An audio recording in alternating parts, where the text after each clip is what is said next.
Welcome back. We are having a little conversation because we just spoke with meteorologist Gary Benjamin, and he was giving us some information. One, how you make certain distinctions, Right. things that we're supposed to be doing before. And actually, our next guest that we'll be speaking with in a little bit, he says, well, by the time things start, all the preparation, it kind of goes out of the window if you haven't planned before. Correct. So I think we're going to be looking forward to have this conversation because one of the things that he always talks about, he preaches. Well, he used to be a preacher, but he preached literally. Right. But he preaches about preparation, getting your reps in, so it's not as though it's something that you're thinking about. Correct. As opposed to saying, okay, well, we're just doing what we've done before. Correct. I think for me, preparation is going to help me stay calm. It's going to help me manage, control as much as I can control, because there's so much that are out of our hands in these types of situations. So when we talk disaster management, I also hope that we get a sense of what support systems are in place to help us help ourselves. The preparation part of it, I mean, there's only so much you can do at this point. So now to know what you can fall back on is going to be equally important and reassuring, I think, as well. So, DK, you're getting ready to have that conversation, yeah?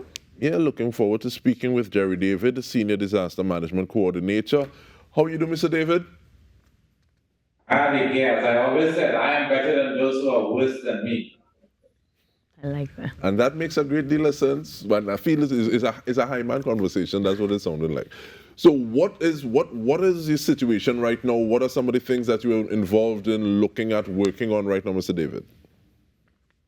Okay, well, I know we met some time ago at a convention, and I said that when the disaster arrives, the time for preparedness has passed. Yep. So that we are at the cusp of an event that many Trinidadians have not experienced at all. And years of work has been done to prepare Trinidad and Tobago for an event such as this. You know that I am very much involved in community emergency response team training. This is the most important aspect of disaster preparedness, I respectfully submit, because when a disaster arrives, the first people you will see is not the police or the Coast Guard or a professional first responder.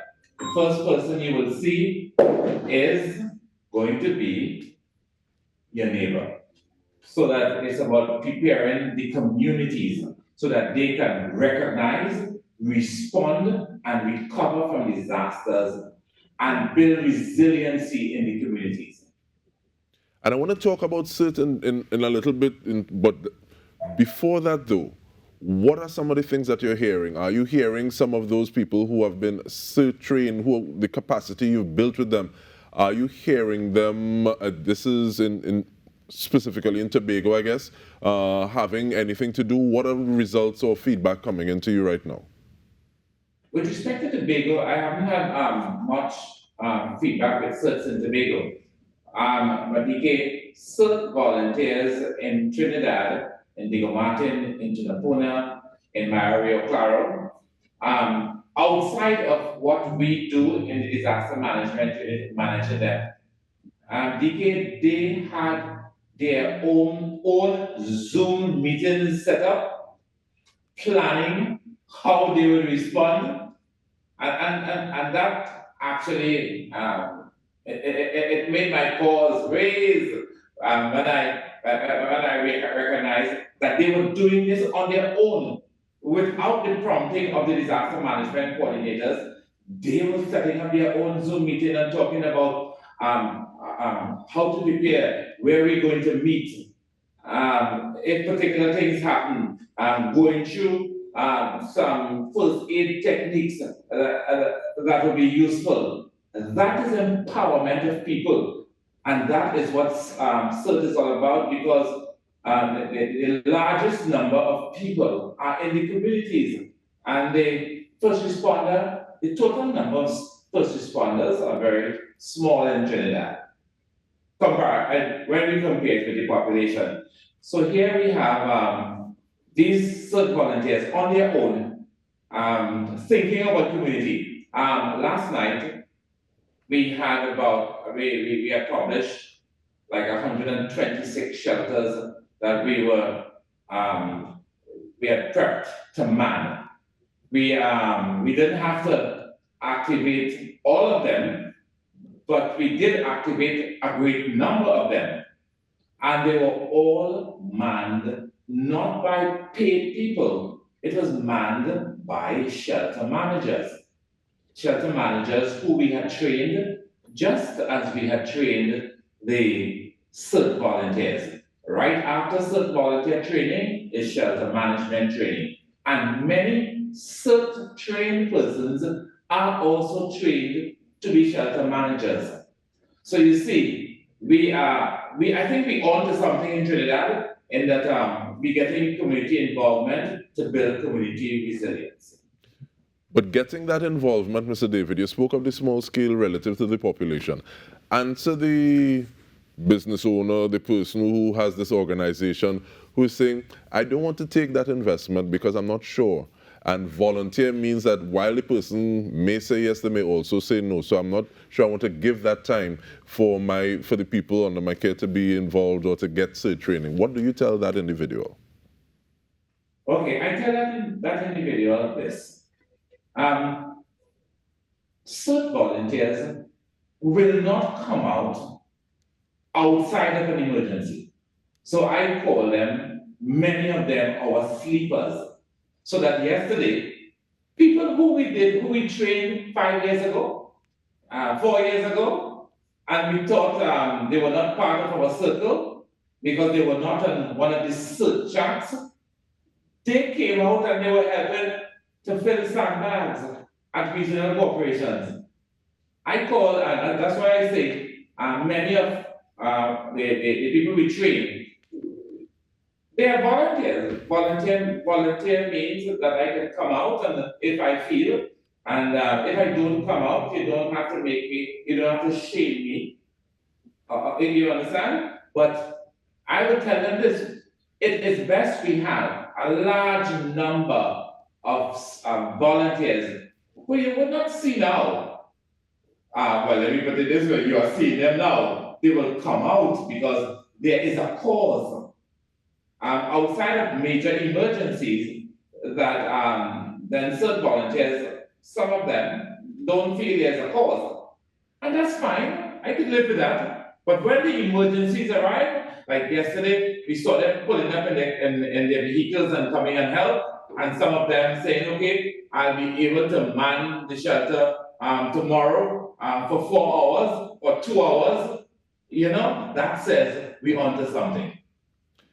What's the importance of having individuals from different communities train? And I mean different communities in terms of like deaf, disabled, and individuals who would have an idea or insight into some of the challenges, so are able to treat with individuals differently. Because sometimes if you don't have an experience, you have oversight. So and I know that you have actually dealt with some of these members of communities. So speak a little bit about that, thank you. Okay, great. Now, fortunately, we have had training with the deaf community. Shiva, I must give you some praise for this. About 2 years ago, we had trained, I think it must have been about 40 deaf persons in community emergency response team. It was a challenge because, when I was doing my section of that training, I kind of speak like a preacher. So the interpreter has to slow me down so that I can get my points across. After this, we actually put the deaf CERT volunteers through an exercise. Now you can imagine us doing a full-scale simulation exercise with them among themselves, using their sign language to communicate, and we teach them how to develop the incident management system. Even though they are deaf, we still have to show them that in dealing with disasters, there must be a management system. So they have learned that, and they are communicating that to their fellow their fellow deaf person, and well, it was interesting to say the least. And I learned a couple signs at that time, but in addition to that, we didn't keep them on doing their own simulation exercise. We actually brought them into another full-scale simulation exercise we did in Chaguanas. So we integrated them into the training with the rest of us. That to me was a highlight, and all this training is between the Trinidad and Tobago Red Cross Society. So I must shout out Stefan Kisher, and of course the president of the Trinidad and Tobago Red Cross Society. They have always been integral, working with the DEFT and with the Ministry of Rural Development and Local Government. And we want to thank you so much, Mr. David. But just before we go, contact information, if someone wants to say, okay, well, I'm seeing this for the first time, I want to get involved, how do they contact you? And I'm giving you 30 seconds for it. Thank you. Okay, on the ministry's website and also on all our social media platforms, you will see the hotline number for all regional corporation DMUs. Just contact the DMU and tell them you want to be a CERT volunteer or a shelter manager, and they will get back to you. And when we have training set up, we will invite you to be a part of it. Or you can call me 789-7776. That's the government's number, so you can call me there, and I will arrange with the other regional corporations for you. All right, thank you so much, Jerry David, Senior Disaster Management Coordinator, coming out of the Ministry of Rural Development and Local Government, speaking about things that are happening, things that have happened before to enable people to be able to deal with the situation as it unfolds on the ground at this point in time. If the situation has reached and you haven't prepared, well, the time for that has passed. But I mean, facts are facts. But I also like that we are hearing the reality of the situations, that they don't see those first responders, you see your neighbor. So it was very important to empower the persons within communities, equipping them to be able to navigate the circumstance. And it's kind of relieving to hear that so much work has gone into it, because as he said, it's been years of work, including many different communities, as you rightfully pointed out, so that they seem very, very thorough in the approach and therefore very prepared. Good stuff. And it's very interesting, even like looking at and going back to the deaf community. So the amount of words that we would use to say something sometimes, just trying to translate so like a literal English translation into sign language is very different.